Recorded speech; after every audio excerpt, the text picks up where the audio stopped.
Good evening. You're watching Fiji Today on MyTV. I'm Nemani Turangaivu. More than 147 families living at the Lakena Squatter subdivision in Nausori received their lease titles this morning, following the launching of the Lakena upgraded settlement by the Minister for Local Government, Urban Development, Housing and Environment, Colonel Samuela Saumatua. This is the largest squatter settlement upgrading project carried out by the Ministry of Local Government, Urban Development, Housing and Environment. Lakena Squatter Upgrading Subdivision comprises of almost 147 fully serviced residential lots with on-site services such as water, electricity, telephone, seal roads and fire hydrants. The Lakena Squatter settlement has had an eventful development history with past dealings and experiences contributing to the current state of the settlement. The upgrading development commenced in 2001 with Quality Development Consultancy as surveying and engineering consultants and Viti Vanua as the civil works contractor. Yondora karani marau. Belatane dona kaya wadi taki mameu mevale utukun dona singa talitaki na singua. Batani kimamitu dona kuno viledak kim singilandi dona ngona na takunem vali. Eri sama wadi taki na nemamitiku na tinginigal kim chokina. I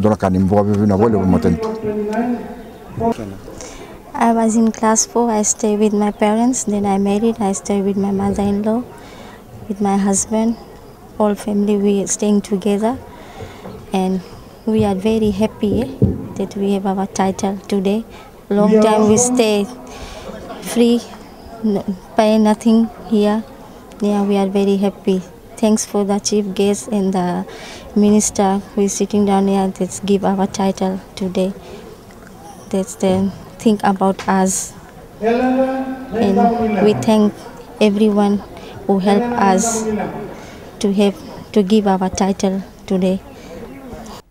A cost recovery mechanism has been put in place for the tenants, taking into account the premium of $2,300, annual ground lease of $100 and other sundry fees of $246. These payments will be negotiated in consultation with the Ministry of Lands and Ministry of Local Government, Urban Development, Housing and Environment.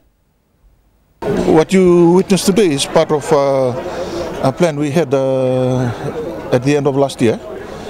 The first squatter settlement that we upgraded was the settlement in Bangladesh, that is in Nakasi. Okay. And that was a total of what, 57 households that were upgraded. And then this was followed by one in Botoa with about 100 households. And this is the third in about 6 months. So we've upgraded 3 settlements in 6 months. And we have another one scheduled for the beginning of the middle of next month in July. This is in Bandrau in Bah. The project has enabled government to move closer to achieving the Millennium Development Goal of providing decent living conditions for the poor, and it certainly achieves Pillar 6 and 8 of the People's Charter, which is making more land available for productive and social purposes and reducing poverty to a negligible level by 2015. The Ministry of Health is spending $40,000 to take 58 primary health care specialists to the island of Koro in the Lomai Viti Group. A field hospital will be based at Koro High School, where specialist services will be provided to the people. The team will be on the island till this Saturday, the 19th of June. According to the Colonial War Memorial Hospital Medical Superintendent Dr. Efremi Wanganambete, the trip to Koro will not only ensure awareness programs for the villagers in Koro, but will also provide specialized medical attention to the members of the public free of charge. The trip is an outreach visit provided by the hospital, CWM Hospital, to Koro Island, which lies within its vicinity of service within the Eastern Division. We have been doing this for the last 4 years, predominantly for all our other places, which includes Korbo, Bunindawa, Bunisea, Lebuka. Last year we had the benefit with the Australian government to go up to Loma Loma and Lakemba. And this year we're going to Koro because it's a huge island within Lomai Viti Group. And we're taking all our services, which is surgical, medical, pediatric, dental, the eye department, and the radiology service lab.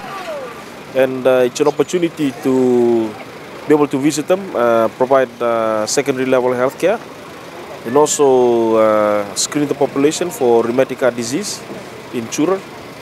And also an opportunity to sort out some of the common ailments that are there in the community, and going out to reach them in the community without them having to come to Suva. So that's all part of what the government of the day would like to do, is bring the services down to the community. And that's our role at the Ministry of Health and also at the Colonial War Memorial Hospital to support that, is to be able to take the service down to the community, which includes Coral Island. Dr. Wangena Mbete said the trip is in collaboration with the Fiji military forces and some major partners like Digicel. He said the main purpose of setting up a field hospital in Nassau is to assist medical practitioners with quick responses during times of natural disasters. The base hospital will be located at Koro High School in Nassau, while screening teams will be deployed to Nabasobi, Nadamaki and all the other schools. This is the first time for the CWM to conduct a field hospital similar to the United Nations Field Hospital, a large mobile medical unit which temporarily takes care of casualties on site before they can be safely transported to more permanent hospital facilities. Thank you. The range of surgical services is diverse and also can be rather complex. When we go on these visits, we don't go half-hearted, we take the whole team. So patients who need it will be put to sleep, have an operation, they will be recovered, and with a period of time go back to their community. And as I said earlier, the whole aim is to be able to provide the whole gambit of the hospital in CWM there in Coral Island. They will be setting up a field hospital, that's all part and process of the plan. Also, we want to be able to test our responsiveness if there is a need internally and externally to deploy our hospital services, and that's the whole aim of the trip also. The team includes 7 planning and coordination officers, including 3 Ministry of Health staffs, 13 surgical staff, including 4 anesthetics, 3 medical staff, 4 dental staff, 3 eye staff, 3 radiography staff, 1 pathology staff, 18 support group, including 6 engineering, 4 Red Cross staff, 1 physiotherapist, and 1 pharmacist.